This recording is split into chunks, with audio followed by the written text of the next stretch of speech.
O que foi visto até agora, com relação à genética da determinação do sexo, né, ou do sistema de reprodução, como nós preferimos chamar, na verdade vem determinar a quantidade de cruzamentos que vai ocorrer entre indivíduos aparentados ou entre indivíduos não aparentados.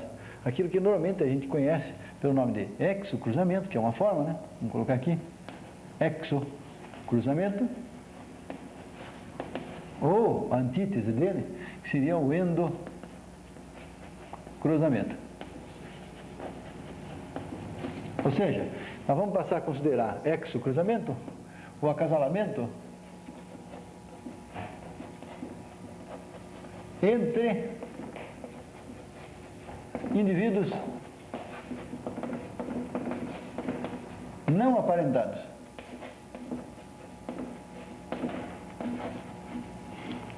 Enquanto que o endocruzamento, sendo a antítese dele, seria o acasalamento, né, entre indivíduos aparentados.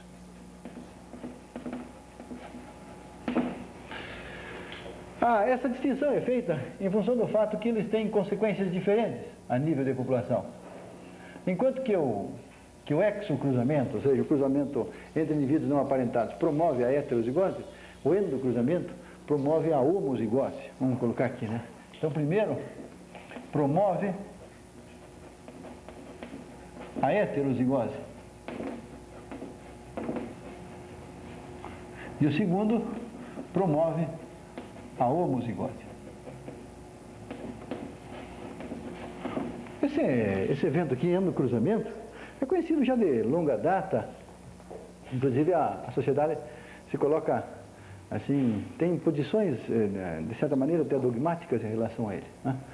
No reino animal, o endocruzamento é conhecido frequentemente pelo nome de consanguinidade, ao passo que em plantas esse termo assim ele soa um tanto inadequado, de tal maneira que a gente prefere utilizar um termo mais amplo, que pode ser usado tanto em animais como plantas, que seria a endogamia, né? E que é objeto da nossa discussão de agora. Endogamia. Então, o que viria a ser a endogamia, né? Então, a endogamia seria o aumento, né, da homozigose, decorrente do fato de que os indivíduos acasalados serem aparentados. Tá certo? Ou seja, sempre que se cruza indivíduos que guardam uma relação de parentesco entre si, existe a possibilidade de se chegar ou se aumentar uma taxa de homozigose. Pois bem, esse aumento da homozigose, a gente diz que é função então desse fenômeno que a gente chama de endogamia. A endogamia, se ela aumenta a taxa de homozigose, ela pode ser determinada, ou seja, pode ser estimado esse aumento da homozigose. A gente pode determinar em quanto que é esse aumento da homozigose. Pois bem, esse parâmetro que mede o aumento da homozigose recebe o nome de coeficiente de endogamia. Normalmente é representado por F. Tem autores que representam por K, né? Outros representam por I maiúsculo. Nós vamos ficar com essa anotação aqui, F maiúsculo. Então, o coeficiente de endogamia seria o aumento da homozigose provocado pelo fato de que os pais acasalados serem aparentados. Está claro? Quer dizer, o coeficiente, então, seria o valor desse aumento. Existem outros autores que dão, assim, outros conceitos para o coeficiente de endogamia, né? Tem determinados autores que preferem dizer que o coeficiente de endogamia estima a quantidade mínima de homozigose. Ou seja, eles passam a considerar esse termo, essa denominação, quantidade mínima, porque, na verdade, a endogamia só mede o aumento do homozigose que ocorre por duplicação do gene. E o indivíduo pode ser homozigoto por um outro processo. Vejamos, eu vou tentar aqui representar num gráfico quais as possibilidades de se obter homozigoto. Vamos supor que aqui eu tenho uma população. Vamos imaginar a existência de duas variantes alélicas para um locus, de tal maneira que os genes aqui, os gametas aqui, eles podem ser basicamente de dois tipos. Azão ou azinho. Vou representar aqui uma série deles.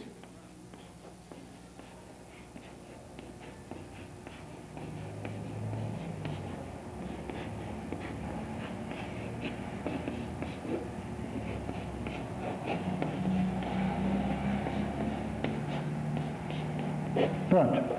Aqui eu vou colocar azão, ou azinho, o azinho, o azinho, o azão, o azão, o azinho, o azão, o azão, azinho, azinho, azão, azão, azinho, azinho, azão, azão, azinho, azão, azão. Bom, se esse aqui é o pool gênico, né, com relação a um locus de uma determinada população, os indivíduos vão aparecer, se os indivíduos são diploides, exatamente pela união desses gametas. Por exemplo, se esse gameta aqui se unir com esse aqui, daí eu teria um indivíduo cujo genótipo seria azinho, azinho. Se esse aqui, por exemplo, se unisse com esse aqui, eu já teria um outro genótipo. O indivíduo seria azão, azinho. Se esse aqui se unisse com esse aqui, eu já teria um outro genótipo, que seria azão, azão. Se esse aqui se unir com ele mesmo, vamos por aqui assim, eu teria um outro indivíduo que seria azinho, azinho. Se esse aqui se unir com ele mesmo, teria um outro indivíduo que seria azão, azão. Se esse aqui se unir com esse aqui, eu teria um indivíduo, por exemplo, azão, azinho. Observem, que as diferentes combinações giram em torno de homozigotos e heterozigotos. Esse é homo, esse é hétero, esse é homo, esse é homozigoto, esse é homozigoto e esse é heterozigoto. Até aí, nenhuma novidade. Mas com relação aos homozigotos, reparem que existe uma diferença aí. Esse aqui, por exemplo, é um homozigoto obtido pela união de dois gametas que carregam o azinho, quer dizer, semelhantes, mas de origem diferente. De tal maneira que esse homozigoto recebe o nome de alozigótico.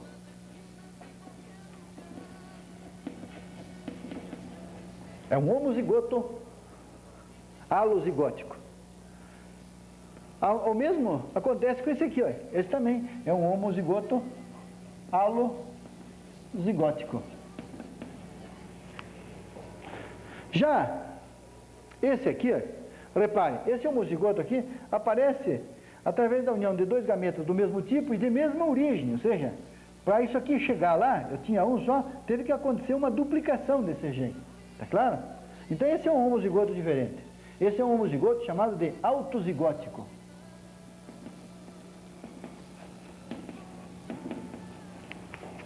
Esse aqui seria também um homozigoto autozigótico. Esse aqui seria um heterozigótico, assim como esse aqui também é um heterozigótico. Por que eu estou fazendo essa distinção entre esses homozigotos? Por que eu estou chamando esses aqui de alozigótico e esses dois aqui de autozigótico? Na verdade, é porque a endogamia, ela provoca esse tipo de homozigose. Ou seja, a homozigose que é decorrente da endogamia, ou seja, do fato dos pais serem aparentados, é o homozigoto que a gente chama de autozigótico. Se a gente entender isso aqui, a gente vai entender por que existem autores, tá certo? Que dizem que o coeficiente de endogamia dá a probabilidade mínima de homozigose. É porque, na verdade, o indivíduo pode ser homozigoto devido à autozigosidade ou devido à alozigosidade. Tá certo? Se eu passo a considerar somente isso aqui, se o F me dá isso aqui, então ele me dá somente a probabilidade mínima. Tá claro? Vejamos como é que a gente calcula esse valor que a gente chamou de coeficiente de endogamia. Tá claro? Vamos imaginar aqui uma genealogia bastante clássica e comum desses livros textos. Vamos imaginar aqui 3 indivíduos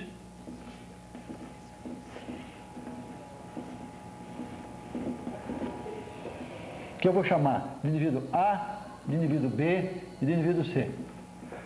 Vamos supor que o A acasala com o B, e desse acasalamento aparece um descendente que eu vou chamar de D.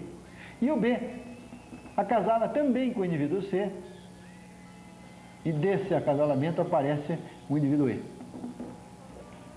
Finalmente vamos acasalar o indivíduo D com o E e vamos obter aqui o indivíduo G. Né? Eu não coloquei F aqui para não confundir com esse F aqui. Certo? Então vejam bem, esse indivíduo G aqui é um indivíduo que pode ser dito endógamo. Por que endógamo? Porque os pais são aparentados. Na verdade, veja bem, tanto o indivíduo D e E quanto o E, que são os pais de G, eles são ambos filhos de G. E por isso são ditos meios irmãos, quer dizer, um dos progenitores é comum, o outro progenitor não é comum. Está claro? Então, se esses indivíduos são aparentados, isso significa que esse indivíduo G aqui deve ter um aumento de homozigose. Decorrente do quê? Decorrente do fato de que D e E são parentes. Está claro? Esse aumento da homozigose, quem determina exatamente o coeficiente de endogamia, que nós vamos tentar mostrar agora como é que se calcula.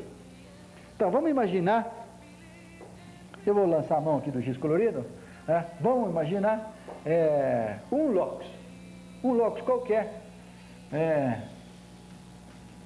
e nesse locus vamos imaginar a heterozigosidade, tá certo? Ou seja, o indivíduo é heterozigoto para o alelo K. Então o indivíduo tem casão, casinho, é claro?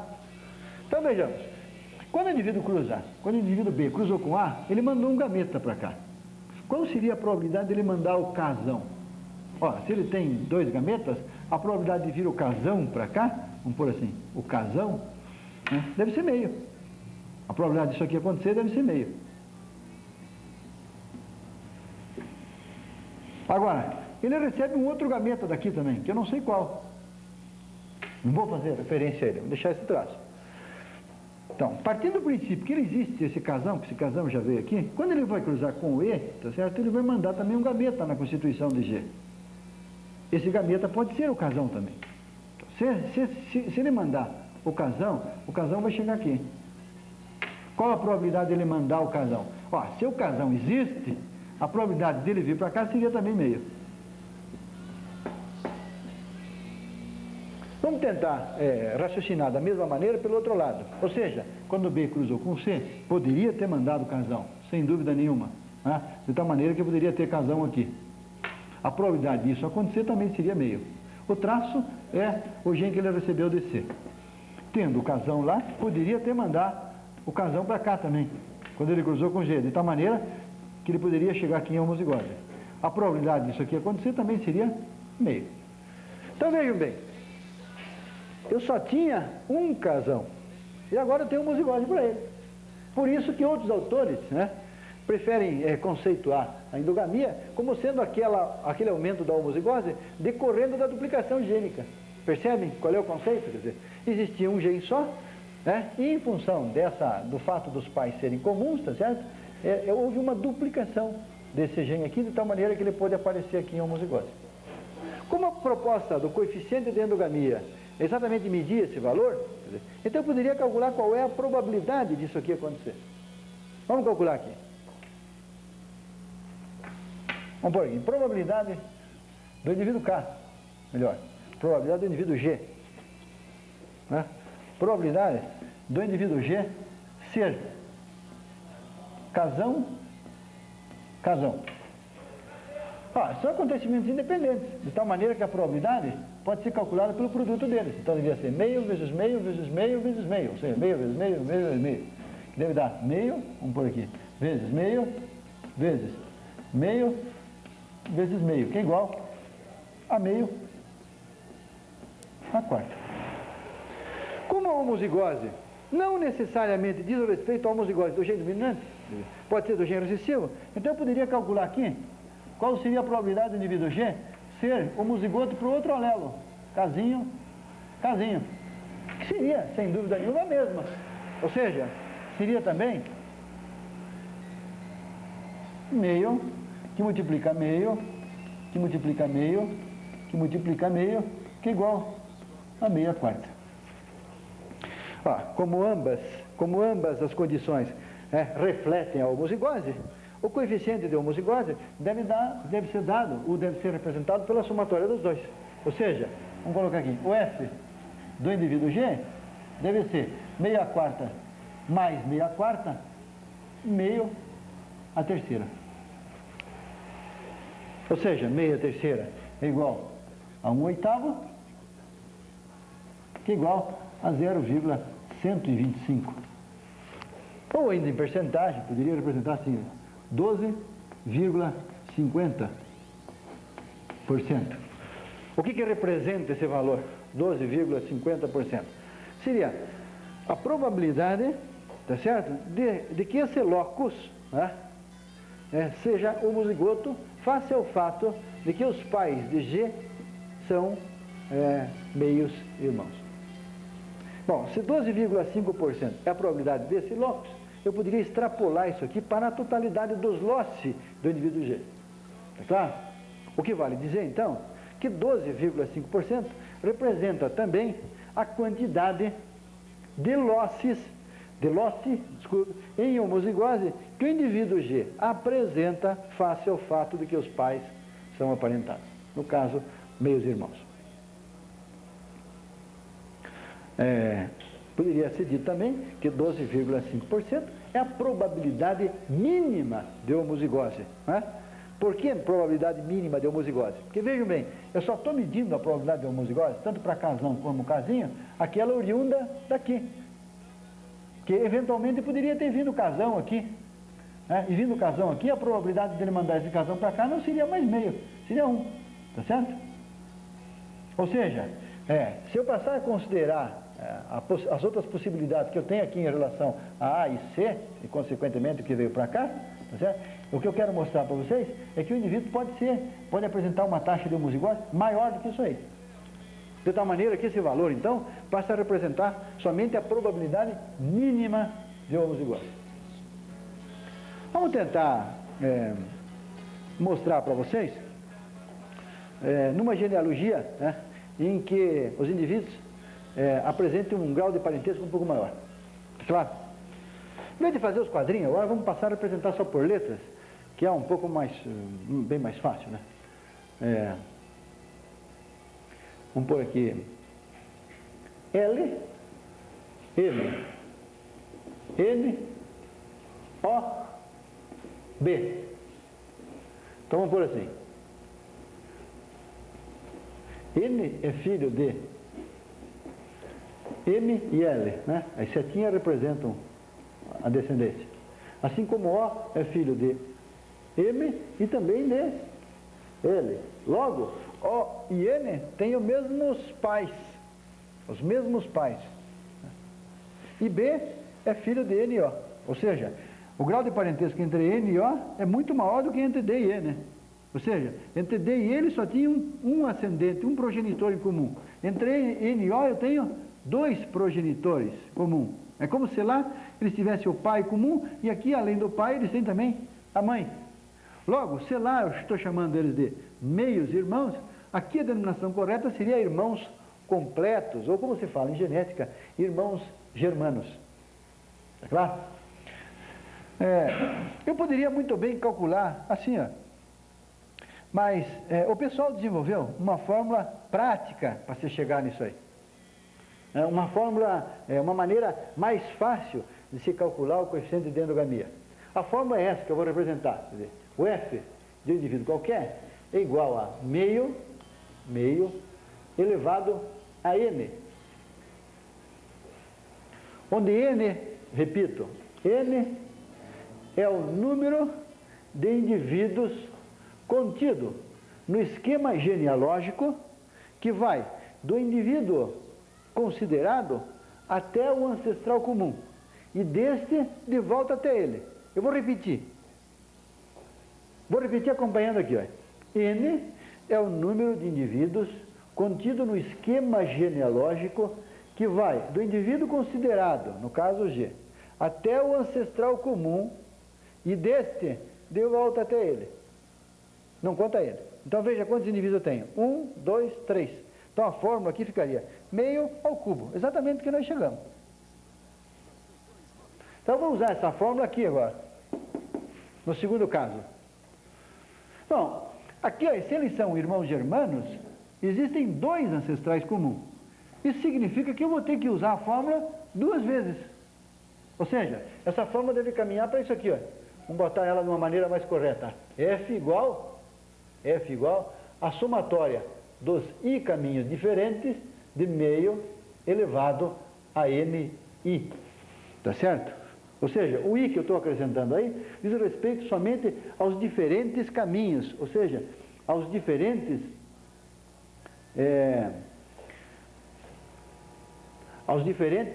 ancestrais comuns.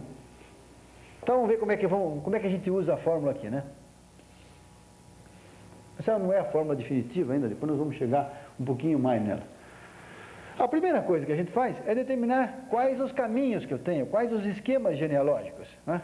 Eu aconselho sempre sair sempre do mesmo lado. Então vamos pôr aqui, caminhos. Vamos acrescentar aqui. Caminhos. Então vejam lá, um dos caminhos que eu tenho é esse aqui. B, N, L, O, B. Então vou colocar aqui. B, N, L, O, B. Convém sempre anotar qual é o ancestral comum dentro do esquema.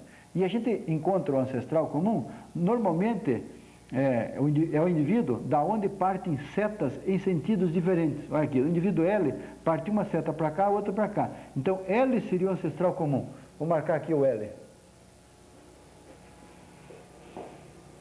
Outro caminho seria o quê? B, N, M, O, B. O, B. Nesse outro caminho, o ancestral comum é o M. É do M que partem duas setas em sentidos diferentes. Então vou assinalar aqui o M. E agora eu vou usar aquela fórmula lá. São dois caminhos. Então vai ficar assim, né? Meio elevado a 1, 2, 3. Lembra que esse indivíduo aqui não conta. Então o B não conta. Assim, 1, 2, 3. E no segundo caminho seria também 1, 2, 3. Ou seja, meio ao cubo. Como a fórmula manda somar eles, então nós vamos somar. E o F de B vai ser meio ao cubo com mais meio ao cubo, vai dar meio ao quadrado, que é igual a 1 quarto ou 0,25.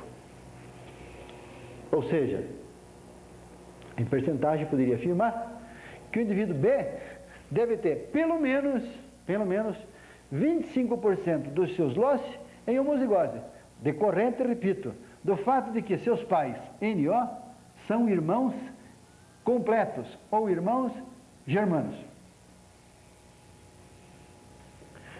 Bom, uma dúvida que caberia aqui é se um ancestral comum já fosse endógamo, né? Por exemplo, né? Se eu tentasse colocar essa genealogia aqui embaixo disso aqui, será que o indivíduo G apresentaria o mesmo coeficiente de endogamia ou ele apresentaria um coeficiente de endogamia maior? Sem dúvida nenhuma, vejam bem, deve ser maior. Porque quando eu cheguei nesse 12,5%, eu parti do princípio que ele era 100% heterozigoto. Então, se eu parto de um indivíduo que já apresenta uma relativa quantidade de homozigose, sem dúvida nenhuma, né, o F do indivíduo G, ou seja, desse descendente dele, deve ser maior do que isso aqui. Vamos ver como é que ficaria. Então, vou tentar representar aquela genealogia dentro desse esquema. Então, vou colocar aqui A, e aqui eu vou colocar C, como nós colocamos lá. Aqui D, aqui E e aqui G. Né?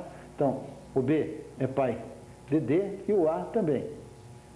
O B é pai de E, assim como o C. O E é pai de G, assim como o D. Essa é a genealogia. Bom, passando a observar dessa maneira, né, se a homozigose desse indivíduo aqui tem consequência no coeficiente de endogamia do indivíduo G, sem dúvida nenhuma, essa não é a fórmula mais perfeita. Está claro? Então nós vamos ter que adequar essa fórmula. Então a fórmula vai ficar assim, ó. F, vamos pôr aqui, vai ser igual a somatória dos I caminhos diferentes de meio elevado a NI, que multiplica 1 mais o F do ancestral comum de cada caminho que eu estou chamando I. E essa é a fórmula definitiva, né? Essa é a fórmula definitiva. Vamos assinalar como a mais importante. A maneira de calcular ele não muda muito. Eu teria que determinar, veja bem, qual é o caminho daqui para lá. Qual é o caminho? Vamos pôr aqui. O caminho seria G, repare, G, D, B, E, G. Alguém poderia pensar num caminho desse tipo? G, D, B, N, M, O, B, E, G. Repito. Alguém poderia pensar num caminho assim, ó. G, D, B, N, M, O, B, E, G. Mas isso não é possível. Por que não é possível? Porque, em se tratando de uma régua prática, não se admite, tá certo, que se passe duas vezes no mesmo indivíduo. Ou seja, em cada caminho, eu não posso passar duas vezes no mesmo indivíduo. Estou passando duas vezes no B. Isso não pode. Está claro? Em cada caminho, só se pode passar uma única vez. Então, vejamos lá. Se em cada caminho eu só posso passar uma única vez em cada indivíduo, então só existe um caminho aqui. G, D, B, E, G. Não existe outro. Ou seja, só esse aqui que eu marquei. Então, como é que ficaria a fórmula? F de G. F de G deveria ser igual. Como só existe um caminho, a somatória cai. Meio, certo? N seria, não contou G, seria 1, 2, 3. Meio ao cubo, que multiplica 1 mais o F do ancestral comum. Ora, nesse esquema, qual é o ancestral comum? Nesse caminho aqui, ó, o B, é a partir do B que passam duas setas em sentidos diferentes. Logo, o B deve ser o ancestral comum. Então, aqui eu teria que acrescentar o F do indivíduo B. O F do indivíduo B já foi calculado. Nós já sabemos aqui, ó. Logo, ficaria assim. Meio ao cubo, nós já vimos hoje que é 0,125. Que multiplica, né, 1 mais o F de B, que é 0,25. Né? Ou seja, 1 mais 0,25 vai dar 1,25. Ou seja, esse produto aqui vai representar o F de G. F de G vai ser igual, pegar sua máquina aqui. Ponto 125 vezes 1,25, que é igual a 0,15625. 0,15625. Ou seja, eu coloquei aqui, fiz questão de colocar do lado, o aumento de homozigose antes, né? Ou seja, partindo do princípio que B não é resultado do acasalamento de indivíduos aparentados, quer dizer, é um indivíduo 100% heterozigoto, então o indivíduo G deveria ter uma probabilidade mínima de homozigose de 12,5%. Agora, a partir do momento que eu passo a considerar que B é filho também do cruzamento de irmãos germanos, esse aumento passa de 12 para 15,625. Então, essa é a fórmula definitiva para se calcular o coeficiente de